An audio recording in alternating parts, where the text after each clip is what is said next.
शादी की पहली रात पति ने सुमन की शादी 18 महीने पहले हुई थी। लड़के की दौलत देखकर उसकी मां ने उसका विवाह कर दिया था, लेकिन शादी के बाद उनके परिवार में शांति नहीं थी। शादी की रात सुमन का पति पवन ने सुमन से कहा, तुम काली हो, मैंने तुमसे शादी सिर्फ खाना बनाने और घर का काम करने के लिए की है, नहीं तो मैं तुम जैसी बदसूरत लड़की से शादी नहीं करता। शादी के 18 महीनों के दौरान ऐसा एक दिन भी नहीं था जब पवन ने सुमन को मारा नहीं था। एक दिन बुरी तरह पीटा जाने के बाद उसने अपनी मां को बताने का फैसला किया। सुमन ने अपनी मां को फोन किया और सारी बात बताई। सारी बात सुनकर उसकी मां ने उससे कहा, यह तो कुछ भी नहीं है बेटा, पति के साथ अगर रहना है तो बहुत कुछ सहना पड़ता है। और माँ कहती है, एक बच्चा हो जाने दो, फिर देखना सब कुछ ठीक हो जाएगा।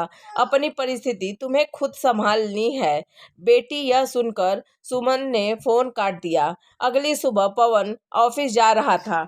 समय पर टेबल पर नाश्ता और चाय न मिलने पर पवन ने सुमन को 2 थप्पड़ लगाया और कहा, मैंने तुम्हें किस लिए रखा है? तुम एक काम ढंग से नहीं कर पाती? और यह क्या है, चाय को भी खुद की तरह काला बना दिया है। कुछ देर बाद सुमन का कॉल आया। उसने फोन लिया और देखा कि उसकी बहन का फोन है। उसको फोन किया है। बहन कहती है, सुमन, वह शैतान पवन रोज तुम पर हाथ उठाता है, बता क्या यह सच है? सुमन ने उत्तर दिया, हाँ दीदी, वह मुझे रोज मारता है। सुमन की बहन ने यह सुनकर कहा, तुम्हें उस परिवार में इतने दर्द में रहने की जरूरत नहीं है। अभी तो तुम अकेली हो, बच्चा हो जाने के बाद तुम कैसे उसके साथ रहोगी? यह सुनकर सुमन ने अपनी दीदी से कहा, तुम मुझे कभी कॉल मत करना। फिर दीदी का फोन कट गया। कुछ दिनों बाद पवन घर पर था। उस समय सुमन की बहन ने सुमन को फोन पर मैसेज भेजा। सुमन रसोई में काम कर रही थी, इसलिए वह मैसेज नहीं देख पाई, पर पवन देख लेता है। पवन रसोई में आता है और सुमन से पूछता है, यह क्या है? तुम्हारी बहन ने यह क्या लिखा है कि कोई समस्या है तो बताना, क्या बताना है? यह कहकर उसने अपनी बेल्ट खोली और सुमन को मारने लगा। लेकिन कुछ दिनों बाद सुमन को पता चला कि वह प्रेग्नेंट है, लेकिन वह अब अकेली नहीं है। वह खुशी खुशी पवन के पास पहुंची और कहा, मैं गर्भवती हूँ, हम माता पिता बनने जा रहे हैं। क्या गर्भवती?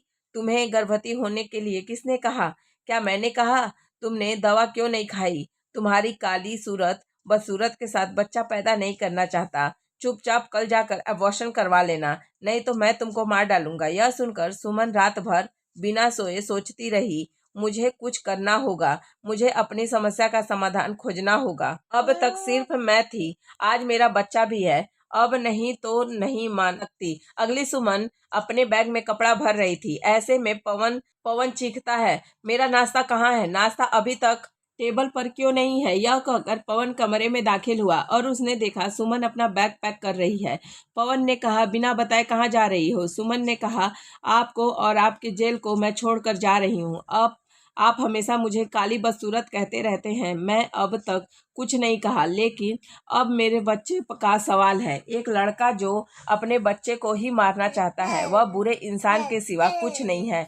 मैं ऐसे लोगों के साथ नहीं रह सकती। यह सुनकर पवन ने कहा, मैं देख रहा हूँ कि तुम्हारे बहुत पैर उगाए हैं। पवन ने उसको मारने के लिए खड़ा हुआ, पर लेकिन सुमन उसका हाथ पकड़कर उसे उल्टा थप्पड़ मार दिया और कहा, बहुत हो गया, अब और नहीं।